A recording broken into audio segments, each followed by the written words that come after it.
Halo anak-anak, hari ini Ibu akan menjelaskan tentang peta konsep dari trigonometri. Nah, pasti kalian pada bingung nih. Ada trigonometri yang tipenya pakai sin, demi, kosami, tan, desa. Terus kemudian ada juga yang aturan sinus dan aturan kosinus. Nah, sebenarnya kapan kita pakai itu? Nah, di sini Ibu mau menjelaskan tentang konsep trigonometri dasar. Nah, jadi dalam trigonometri dasar itu kita pecah jadi dua. Ada yang dengan menggunakan segitiga siku-siku, ada yang menggunakan segitiga sembarang.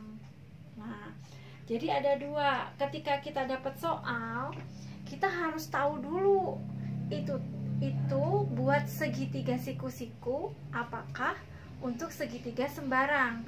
Kalau menggunakan segitiga siku-siku, maka kita menggunakan rumus-rumus yang segitiga siku-siku.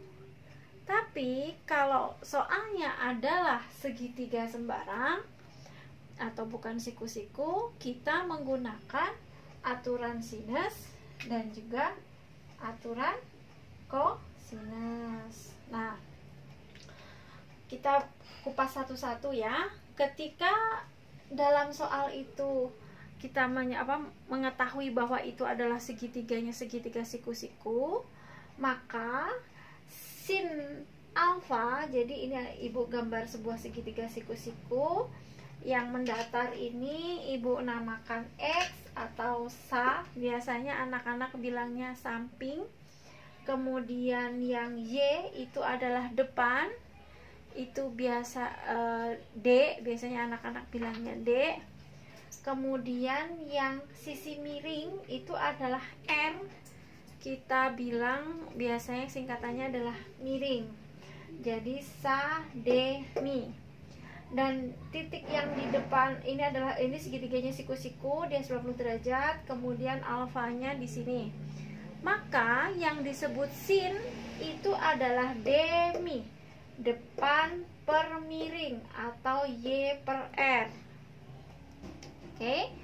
Kalau cos alfa adalah X per R atau sami. Jadi cos itu adalah X per R atau sa mi, samping per miring gitu. Nah, kemudian untuk tan alfa itu adalah Y per X atau desa, depan per samping tuh. Nah, kalau untuk segitiga siku-siku rumusnya adalah ini. Karena dia siku-siku, maka dia akan berhubungan dengan hukum Pitagoras, dimana yang namanya X kuadrat ditambah Y kuadrat sama dengan R kuadrat. Nah, hukum Pitagoras ini, R itu adalah sisi yang paling panjang, dan antara X dan Y itu boleh dibolak-balik, tak masalah.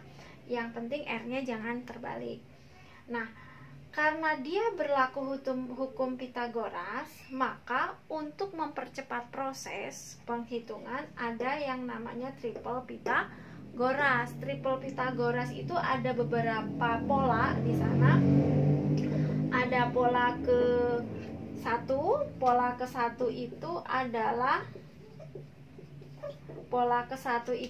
3, 4, 5.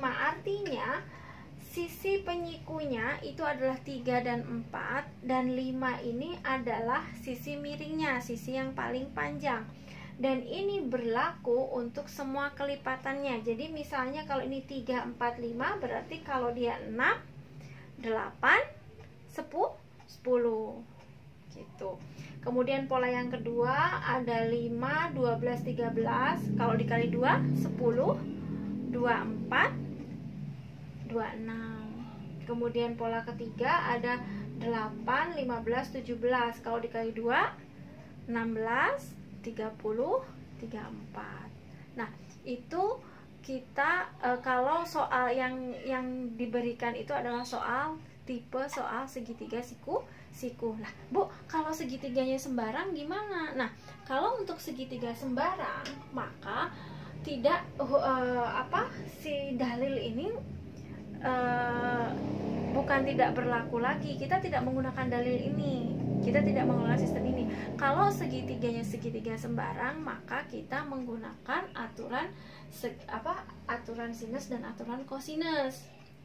Jadi kita kalau misalnya gini, kita ada segitiga A, B, C, kemudian di depan A itu ada sudutnya alfa, sisinya adalah A kecil, dan B sudutnya beta, sisi yang di depannya adalah B kecil, dan C adalah sudutnya adalah gamma, dan sisi yang di depannya adalah C kecil. Nah, kemudian muncullah yang namanya aturan sinus, yaitu A per sin alfa sama dengan B per sin beta, dan C sama dengan per sin gamma. Ini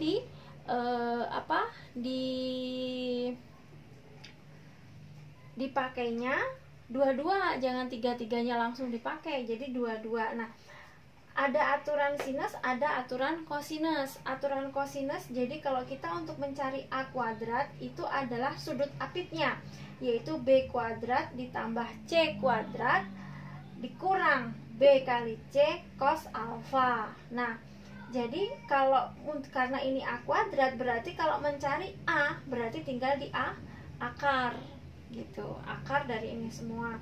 Nah, ini ibu sering menyebutnya dengan rumus ABC, karena ini A, B, C, B, C, A gitu kan. Nah, berarti C, kalau C itu yang nggak ada apa? A sama B. Kalau A sama B berarti kalau C nggak pakai kuadrat, berarti dia tinggal di akar. Berarti A kuadrat ditambah B kuadrat dikurang 2AB cos C, itu adalah cosnya cos gamma. Nah, kemudian untuk cos beta, untuk mencari cos beta itu kita bisa juga menggunakan aturan cos, yaitu B berarti yang nggak ada A sama C, berarti A kuadrat ditambah B C kuadrat dikurang B kuadrat per 2AB gitu. Nah, sekarang bagaimana kita membedakan kapan kita menggunakan aturan sinus dan kapan kita menggunakan aturan kosinus. Aturan sinus itu kalau misalnya di soal itu yang diketahui adalah sudut dan sisi yang berhadapan. Kalau ada ini yang sepaket berarti dia aturannya aturan sinus. Tapi kalau untuk aturan kosinus biasanya dia berlaku sudut apit.